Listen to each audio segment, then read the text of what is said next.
BNP অধ্যুষিত এলাকা হওয়ায় উন্নয়ন থেকে বঞ্চিত, কপাল পুড়ছে এলাকাবাসীর।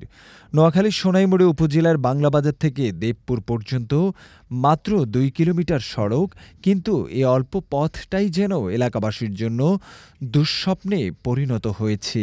আমরা খুব অশান্তিতে আছি, রাস্তাটা লইয়া দীর্ঘদিন যাবৎ গাড়ি কাটিয়ে পড়ে যায়, গাড়ি গর্তে পড়ে যায়, প্যাসেঞ্জার বাড়ি খেয়ে মাথা ফাইটা যায়।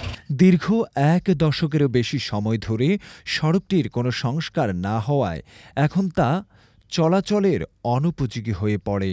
প্রতিদিন লক্ষাধিক মানুষ এই সড়ক দিয়ে যাতায়াত করলেও সড়কের বেহাল দশা যেন কারোর নজরই পড়ছে না।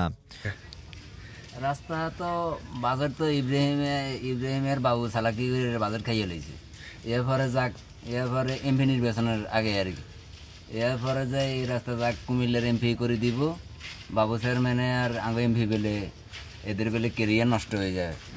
এই কারণে রাস্তাটা হইতেছে না, হাগেতে আমরা গাড়ি ঘোড়া লইয়া সবাই কষ্ট পাইতে আছে। জানা গিয়েছে প্রায় ১০ থেকে ১২ বৎসর ধরে রাস্তাটি সংস্কারে কোনো উদ্যোগ নেওয়া হয়নি। ফলে ভাঙাচুরা খানাখন্দক ভরা এই রাস্তায় প্রতিদিন ঘটছে দুর্ঘটনা। স্থানীয়দের দাবি, প্রতিদিন গড়ে ২ থেকে ৩টি দুর্ঘটনা ঘটে। অনেকেই গুরুতর আহত হয়ে ঘরে বসে আছেন পঙ্গুত্ব বরণ করে।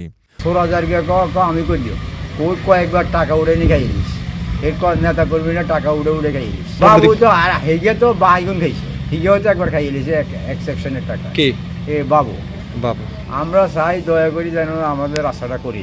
ভুক্তভোগীরা অভিযোগ করে বলেন, ফ্যাসিস্ট আওয়ামী সরকার যখন সারা দেশে উন্নয়নের জোয়ার বয়ে দিচ্ছে বলে দাবি করছিল, তখন আমাদের এই বিএনপি সমর্থিত এলাকায় কোনো নজরই দেয়নি। উন্নয়ন কি শুধু দলীয় বিবেচনায় হবে? সংশ্লিষ্ট কর্তৃপক্ষের দৃষ্টি আকর্ষণ করে এলাকাবাসী দ্রুত এই সড়কটির সংস্কারের দাবি করছেন। হুসাইন মাহমুদ, দৈনিক নিরপেক্ষ।